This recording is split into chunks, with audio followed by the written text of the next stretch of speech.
이 질문들에 대한 답만 찾아도 매출이 높아질 수 있을 거라고 생각합니다. 그런데 이 궁금증을 물어볼 사람이 없을 거예요. 저도 그랬고요. 그래서 준비했습니다. 안녕하세요. 디지털 노마드를 꿈꾸는 가치성장입니다. 저희 유튜브, 카카오톡, 그리고 블로그 댓글을 확인해보면 구매대행 관련 정보를 물어보는 질문이 많더라고요. 그래서 오늘은 여러 댓글 중 가장 많았던 질문 몇 가지를 선정해서 답변해 보도록 하겠습니다. 질문 댓글을 모아서 읽어보다 보니까 제가 구매대행을 처음 시작할 때 했던 고민들과 거의 비슷한 내용이어서 조금 더 솔직하고 현실적으로 답변할 수 있을 것 같습니다.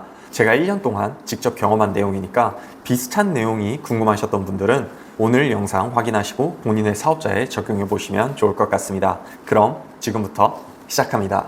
첫 번째 질문입니다. 배대지 어디 사용하시나요? 배대지 어디를 써야 할까? 이거 진짜 고민 많이 되죠. 이거 저 아직도 고민하는 부분이에요. 저는 지금까지 사용한 배대지가 6개에서 7개 정도 되고 지금도 새로운 배대지가 없을까라는 고민을 하고 있습니다. 그래서 주변에 물어보기도 하고 유튜브도 검색하면서 새로운 배대지의 제품을 직접 보내서 여러 가지를 비교를 해보고 있습니다.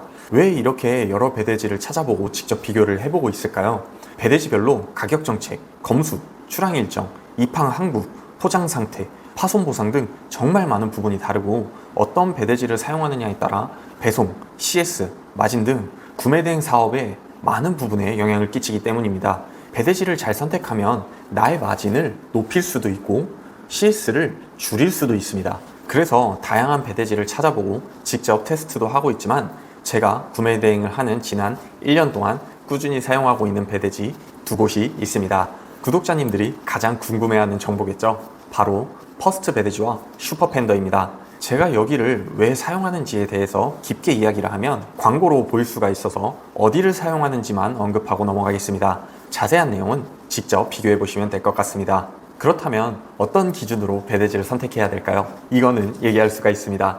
가격, 고객센터 답변 속도, 출항 일정, 검수 범위와 속도, 입항 항구, 이 항목들을 비교해서 나에게 맞는 배대지를 찾아보면 좋을 것 같습니다. 제가 사용하고 있는 배대지 사이트 링크는 고정 댓글에 남겨둘게요. 두 번째 질문입니다. 어떤 프로그램을 사용하시나요? 프로그램도 배대지만큼 고민되는 부분이죠. 그래서 저도 퍼센티, 윈들리, 헤이셀러, 서프라이즈, 캐시데이터 등 여러 프로그램을 사용해 봤습니다. 여러 프로그램을 사용하며 느낀 점은 절대적으로 좋은 프로그램은 없다입니다. 누군가에겐 정말 좋은 프로그램이 저에게는 맞지 않을 수 있습니다. 그리고 좋은 프로그램이 중요한 게 아니라고 생각합니다. 프로그램을 누가 어떻게 운영하냐, 이게 더 중요하다고 생각합니다. 프로그램을 선택할 때 내가 얼마나 편하게 사용할 수 있는지, 매출이 잘 나오는지, 나 말고 다른 사람도 쓰기 편한지 이런 부분을 고려해서 선택하시면 구매 대행을 지속하는데 많은 도움이 될 것 같습니다. 이것 말고 제가 어떤 프로그램을 사용하는지 그게 궁금하시겠죠? 저는 반자동 프로그램은 헤이셀러를 사용하고 있고 대량 등록은 서프라이즈를 사용했습니다. 헤이셀러는 레피드업 때부터 사용했으니까 14개월 넘게 사용하고 있는 것 같습니다. 구매 대행을 처음 시작할 때부터 사용해서 지금까지 계속 사용하고 있네요. 프로그램 관련 상세한 내용은 광고가 될 수 있으니까 여기까지만 이야기하겠습니다. 프로그램 관련해서 중요한 건 뭘까요? 내가 잘 활용할 수 있느냐? 꼭 이 부분에 초점을 두고 프로그램을 선택하시면 좋을 것 같습니다. 세 번째 질문입니다. 강의를 들어야 하나요? 네. 저는 강의 수강 찬성이 아닌 권장을 하고 싶습니다. 제가 강의를 하는 것도 아닌데 왜 권장하냐고요? 간단합니다. 제가 강의를 듣고 돈을 벌었기 때문입니다. 저는 강의를 듣고 구매 대행을 시작했고 배운 내용으로 돈을 벌고 있으니까요. 강의에서 배운 대로만 한다면 강의비 3달 안에 회수할 수 있습니다. 3달도 보수적으로 잡은 거예요. 그렇다면 가치성장이 지금까지 들었던 강의비를 언제 회수했는지를 한번 이야기해 보겠습니다. 제가 구매 대행을 시작한 첫 번째 강의료는 구매 대행 3개월 차에 회수했고 두 번째 강의는 2개월 차에 회수했습니다. 세 번째 강의는 첫 달에 바로 회수했습니다. 그런데 강의를 듣고 제가 강의료만큼만 버나요? 아닙니다. 저의 구매 대행 사업은 강의가 끝난 뒤에도 계속 성장하고 매달 순이익은 점점 커져갑니다.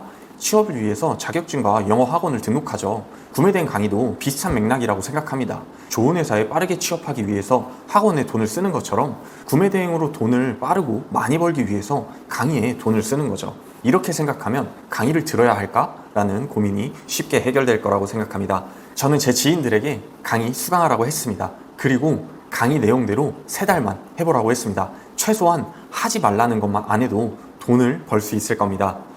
네 번째 질문입니다. 객단가 얼마인가요? 반자동은 객단가가 매달 달라집니다. 가장 높을 때는 52만 원일 때도 있었고 낮을 때는 4만 5천 원일 수도 있습니다. 이렇게 답변하면 끝일 수 있지만 구독자분들이 궁금한 내용은 객단가 얼마 이상의 제품을 소싱하느냐 이거겠죠. 저는 객단가보다 팔릴 만한 제품이 뭘까 여기에 더 신경을 써야 된다고 생각합니다. 객단가 물론 신경 써야죠. 그런데 객단가 높은 게 중요할까요? 매출 높은 게 중요할까요?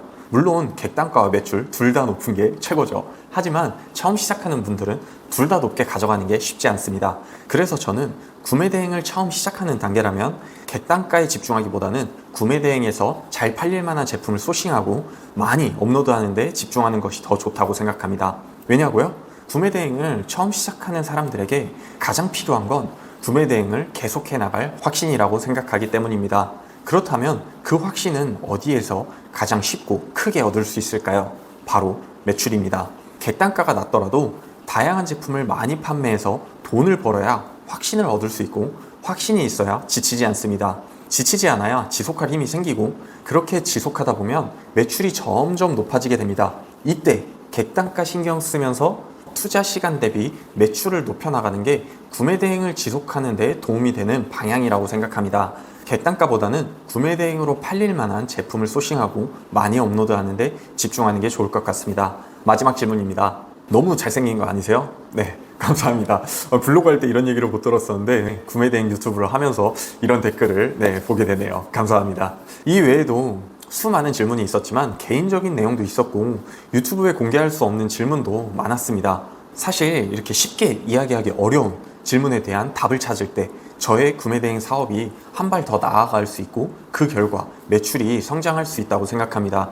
그런데 이런 질문에 대한 답을 세세하게 하지 못해서 뭔가 계속 마음에 걸리더라고요. 그래서 그분들에게 작은 도움을 드리고자 오프라인 무료 상담을 진행하려 합니다. 상담료는 당연히 구독입니다. 자세한 내용은 오픈카톡으로 전달할 예정이며 오픈카톡 링크는 고정 댓글과 더보기란을 확인해 주세요. 그럼 오늘도 같이 성장하시죠. 안녕.